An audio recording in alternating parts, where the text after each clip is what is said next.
Being indecisive can cause depression and anxiety, but being depressed and anxious can cause you to be indecisive. It's a vicious cycle, so how do you get out? You may wish you could become a more confident and decisive person, but not know how to do that. But that's why I'm here to help. If you're new here, hi, I'm Mayhem, musician, philosopher, cult leader, human, and I'm a very decisive person. The time it takes me to go from, I wonder if it's possible to do this thing, to actually doing it is about 30 seconds. But I wasn't always that way. I used to be someone who would spend months planning something but never go through with it, self-sabotaging with anxiety, procrastination, and perfectionism. Does that sound like you? If it does, good news. Once you understand why your brain does that, you'll understand how to fix it. That's why I created my series, Neurohacking, teaching you the neuroscience you need to unlock your full potential, because I want you to become everything you want to be. Today we're going to learn how making decisions makes your life better so you'll be motivated to do it. Then we'll learn why your brain is so indecisive so you understand how to fix it. Finally, we'll learn what to do to practice decision making so you can put what you've learned into action. So why is it so important to make decisions and follow through with them?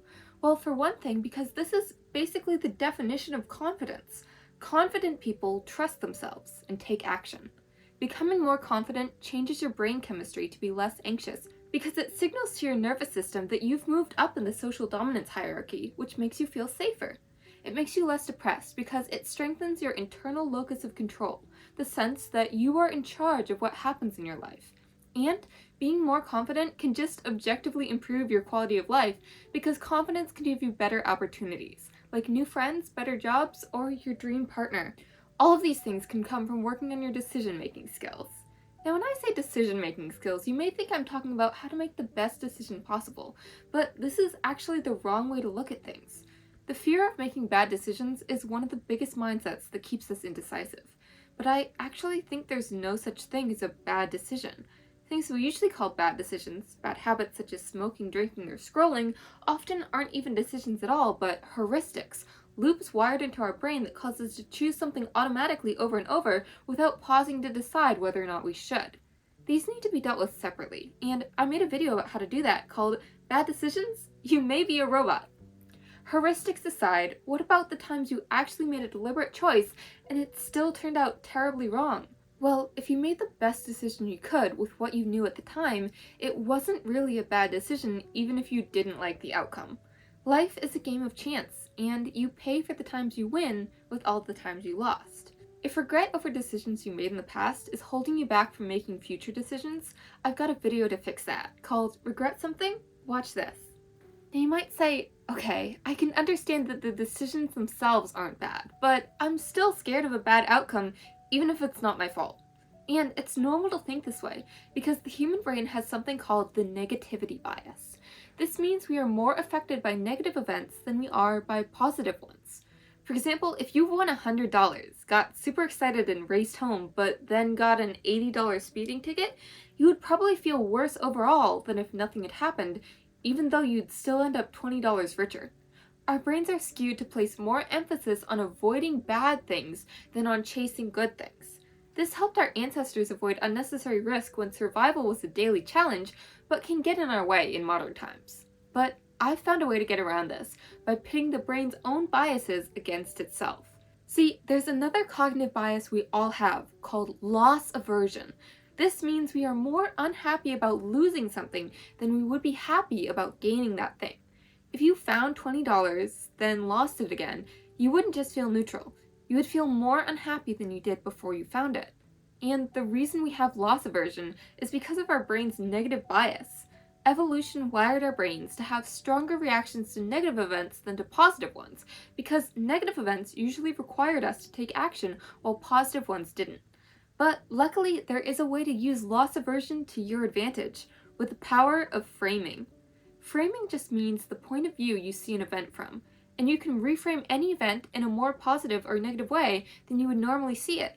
Think of the example we had earlier, where you won $100 and then got an $80 speeding ticket. Your mind is wired to take the $100 for granted as soon as you got it, then see the $80 ticket as losing something you had. But if you reframe the situation by just calculating your wins and losses compared to your previous state, you could see the whole situation as winning $20 and getting to speed on the highway for free. By accounting for your wins, you can neutralize the sting that focusing on things you lost can cause. This is what I talk about in my video on overcoming regret.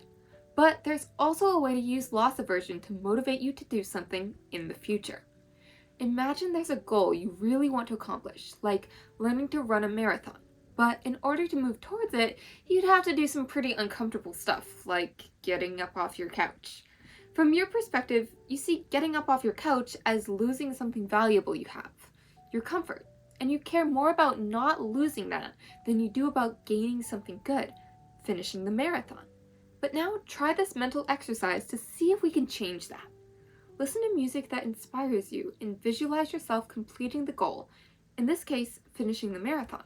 Do this visualization until you feel like you really have the thing you want. Now that your brain feels like you have it, it isn't in the category of things you want to gain, but has moved to the category of things you want to avoid losing. Suddenly, your loss aversion is worried about losing the goal that you want to accomplish, and you've unlocked a new source of motivation just by changing your perspective. This may be a psychological explanation for why some people swear by the practice of manifestation, not because it magically tells the universe to give it to you for free, but because it causes a shift in your brain chemistry that makes you more willing to work for it. Okay, now we've covered why decision making is so important and a few psychology tips to help you do it. But if you just stop the video here, that probably won't be enough to change your life.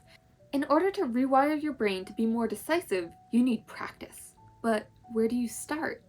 Here's a couple ideas you can try right now. First, look at what kind of social media you consume. Are you actively choosing what to watch, like by clicking on a YouTube video like this one?